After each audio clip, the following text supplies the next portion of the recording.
Well, over the past few weeks, we've been speaking with those vying for the top job in the Conservative Party. This morning's candidate is Andrew Saxton. He was a member of Parliament for North Vancouver from 2008 to 2015. He was part of the team that guided Canada through the recession and back to a balanced budget in 2015. Equipped with more than 30 years of experience in both government and the private sector, Andrew joins me now from Moncton. Thank you so much for being here on your morning. Great to be here, Ben. Thank you. But your campaign is saying it's about practical conservative ideas that work in the real world. What are those? Well, Ben, we've got to get people back to work. I've been traveling the country now for the past several months, and people are concerned about the economy and they're concerned about jobs. And, you know, I love this country so much, and I'm concerned about where the current government is taking us. They're taking us deeper and deeper into debt and to deficit, and it's not fair to future generations to be mortgaging their future. And we have to balance the budget, and we have to get people back to work. If you look at what's going on in the rest of the world right now, we've got Brexit in the United Kingdom, which creates uncertainty in Europe. We've got a new administration that's going to be taking office in the United States that's talking about making America more competitive and bringing jobs back to America. Well, you can imagine where those jobs are coming from. So it's really important that we get Canadians back to work and that we keep taxes low, which is going to be helping small business to create those jobs that we need so badly. And we have to get back to a balanced budget as well. We've got tremendous opportunity here in Canada. We've got a new free trade agreement with the European Union that gives us an opportunity to export new goods to Europe. It's great for the Maritimes as well, because these will be the ports where those goods go to from Canada to Europe. We've got opportunities with Energy East as well. I think that could create thousands of jobs here in the Maritimes. So we've got a lot of opportunities. We need to seize those opportunities, but I don't see that the current government is doing that. Mr. Saxton, there are a lot of people vying for this job. What makes you the one person who should be the leader of the Conservative Party?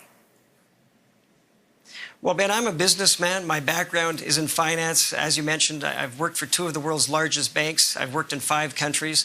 I was part of the team that got us back to a balanced budget. I was Jim Flaherty's last parliamentary secretary in Ottawa, and I worked with Joe Oliver as well. And I think it's really important that because the economy and jobs are the most important issues on people's minds, it's important that we have somebody with a financial background that understands both the private sector as well as government to lead our country into these challenging times ahead of us. Mr. Saxton, security is another campaign platform that you've spoken about, vowing to participate in a global coalition to degrade the Islamic State.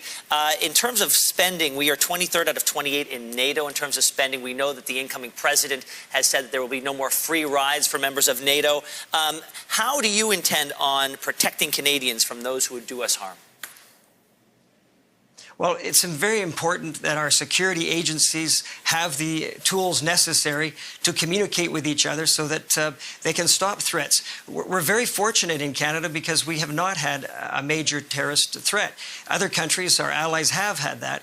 And it's really important that we give our security agencies the tools that they need to make sure that Canadians are kept safe. One of the #1 priorities of any government is to protect its citizens. And it's absolutely important that we do the same thing in Canada to protect Canadians against any threats.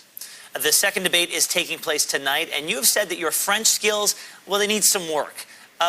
Could this pose a problem for you, seeing as how this country needs, or traditionally has someone who speaks both official languages as leaders of a party?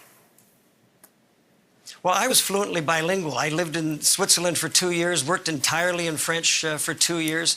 I have a French language diploma as well. So I've got a very good base. I need to bring it back up to where it was, but I think with the base that I've got, I can very quickly bring it back up to bilingual. I am considered to be bilingual. My French teacher told me that he considers me to be bilingual, but I can always improve, and that's what I'm doing right now. I'm working hard to improve my French. I think it's absolutely essential that anybody who wants to seek the Prime Minister's office should be able to communicate with Canadians in both official languages. That's very important. We've touched on the economy and security. What other policies are you planning on campaigning on?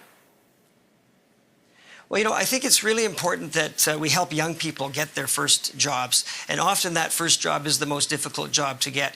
When I was working in Europe, I noticed that, well, in Switzerland, for example, they have an apprenticeship program to help young people get those first jobs. Here in Canada, the unemployment rate amongst young Canadians is double the national average.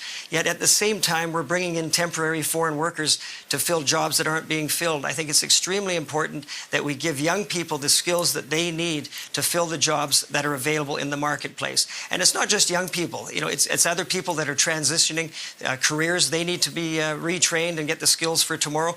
Our economy is constantly changing.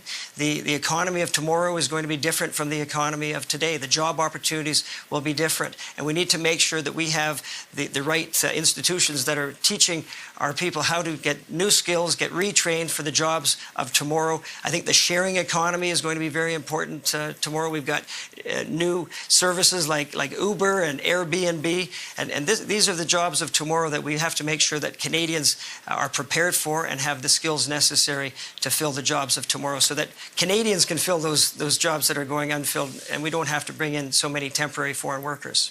Andrew Saxton, thank you so much for joining us this morning.